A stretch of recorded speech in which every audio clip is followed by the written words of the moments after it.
You could say that the past 5 years have been an emotional tsunami for Imagine Dragons.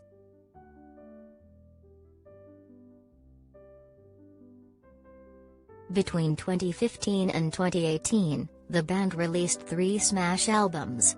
They traveled much of the globe through 2019 and maintained a ubiquitous presence on radio.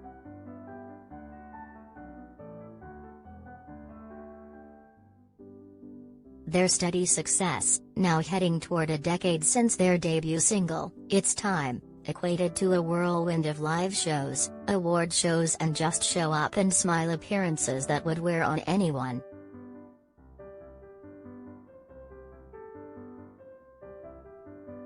In the midst of relentless professional demands, frontman Dan Reynolds separated from wife Asia Volkman.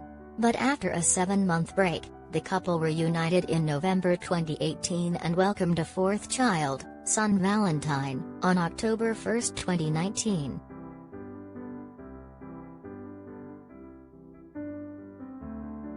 Elton John to release the Lockdown Sessions.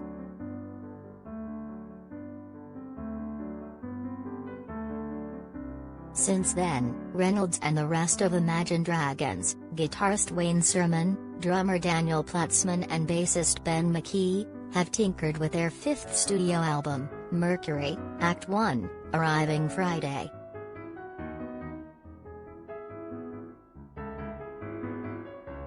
It's a kaleidoscopic musical feast and a lyrically piercing collection of 13 songs recorded with ace producer Rick Rubin, whom Reynolds praised for extracting vulnerability from him and instilling a credo of brutal honesty in the studio.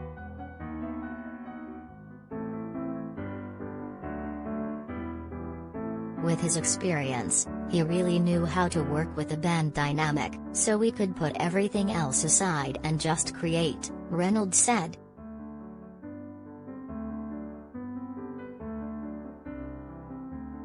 There is always pressure to replicate past achievements, and Imagine Dragons' commercial success is staggering. On August 31, Demons was certified Diamond, 10x Platinum, by the Recording Industry Association of America, making them the only band to have 3 RIAA Diamond singles. Radioactive is 14x Platinum and Believer 10x Platinum.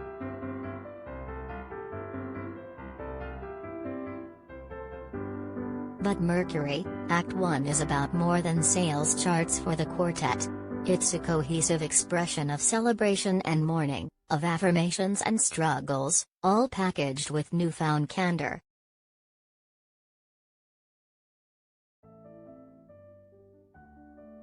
Lil Nas X named the Trevor Project's Suicide Prevention Advocate of the Year.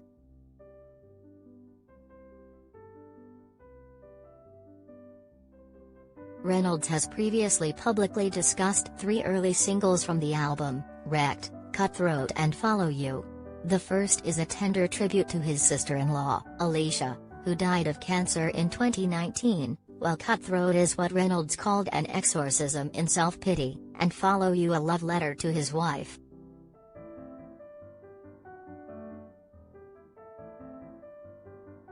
But on a recent call from his home in Las Vegas, an introspective Reynolds expounded on a selection of other songs on the new album. Talking about them in depth for the first time, he said, to USA Today.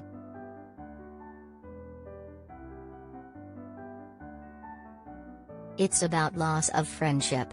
As I've grown up, I've become more of a recluse, and COVID hasn't helped that. I'm already an introvert in an extroverted career. But the song is about my best friend in high school who had bone cancer and was in a wheelchair in high school. He's always been there, and as the band has traveled, we've grown apart, which was heartbreaking for me. I hadn't talked to him in years and I had him come over after I wrote that song and played it for him, and we sat together and listened to it, and it was quite emotional for both of us. It's so hard for me to express emotions in person, like, why have we grown apart? It's so much easier for me to put it in a melody and lyrics.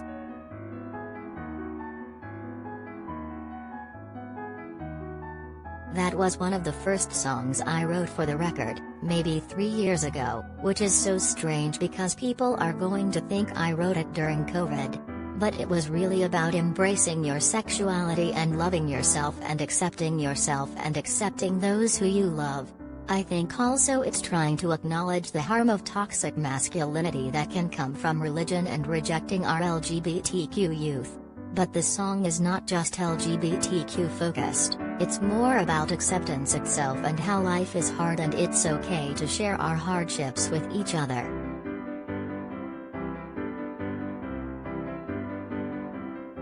The theme of the record was facing the finality of life, and it's scary to think about it. And it's why we don't spend every day talking about death, because it's a scary, open-ended conversation. I wanted this song to be a celebration of life and knowing that one day, it's going to be okay. Even if that's not true, that is the perspective that I have to keep in mind, because I have kids who will go into the world and I want it to be a fantastic place for my 4 kids, and I want them to know there is always tomorrow to rid yourself of toxic people.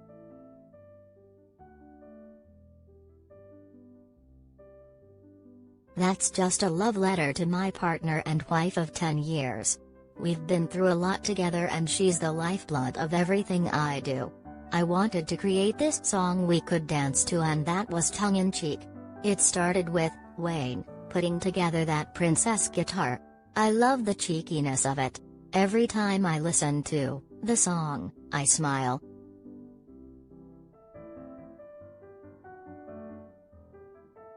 I really don't know what I'm trying to share when I'm sharing it. I never sit down and think, what's my theme? What am I looking to accomplish? It's more, what am I feeling? And 5 years later I go, oh, that's what that was about. My life is one of those songs because it's a vulnerable song, and that's been a hard thing for me. I've been overly metaphorical over the years, and Rick Rubin really pushed me to be more vulnerable. The subject matter is pretty self-evident. I wanted the song to end on a note that felt empowered rather than controlled by substance.